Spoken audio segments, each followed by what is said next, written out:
शिवसेनेच्या वतीनं माजी नगरसेवक समाधान सरवणकर यांनी दादर इथल्या शिवसेना भवनासमोर राज ठाकरे यांना डिवचणारा एक बॅनर लावलाय। काही दिवसांपूर्वी राज ठाकरे यांनी गुढीपाडवा मेळाव्यातून गंगेचं अस्तित्व मांडत वक्तव्य केलेलं होतं आणि त्यालाच अनुषंगून ही बॅनरबाजी आहे। या सगळ्याचा आढावा घेतलाय समाधान सरवणकर यांच्याशी संवाद साधलाय आपल्या प्रतिनिधी मीनाक्षी म्हात्रे यांनी।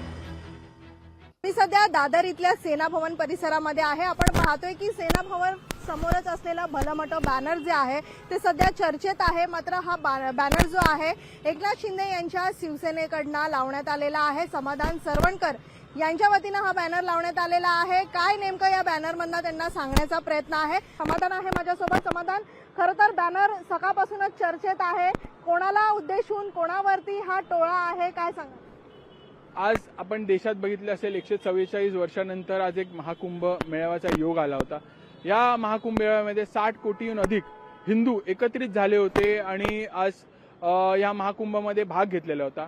आज एवढ्या प्रकारात हिंदूंची एकजूट आपण आज प्रथमच बघितली असेल। या एकजुटीनंतर आज वारंवार त्यांच्यावरती टीका केली जाते, महाकुंभ मेळाव्यावरती टीका केली जाते।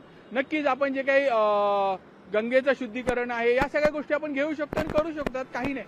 पण आपण एवढा मोठा एक जे काही कार्यक्रम आपण झालेला होता देशामध्ये आणि त्याच्यावरती कितपत वारंवार टीका करणं कितपत योग्य आहे आणि हिंदूंमध्ये विभागणी करणं हे कितपत योग्य आहे। त्याच्यामुळे ह्या भाषणात आपण गुढीपाडव्याच्या बघितलं असेल की हिंदूंची विभागणी कशी होईल यासाठी सर्व प्रयत्न चालू होते आणि जे काही गंगेविषयी वास्तव मांडला आणि जी काही वक्तव्य त्यांनी केली हे पटलेलं नाहीये, त्यामुळे अशा पद्धतीचा बॅनर लावण्यात आलेला आहे असं थेट म्हणणं जे आहे ते समाधान सरवणकर यांचं या ठिकाणी पाहायला मिळत आहे। व्हिडिओ जर्नलिस्ट लालचंदसह मीनाक्षी म्हात्रे, लोकशाही मराठी, मुंबई।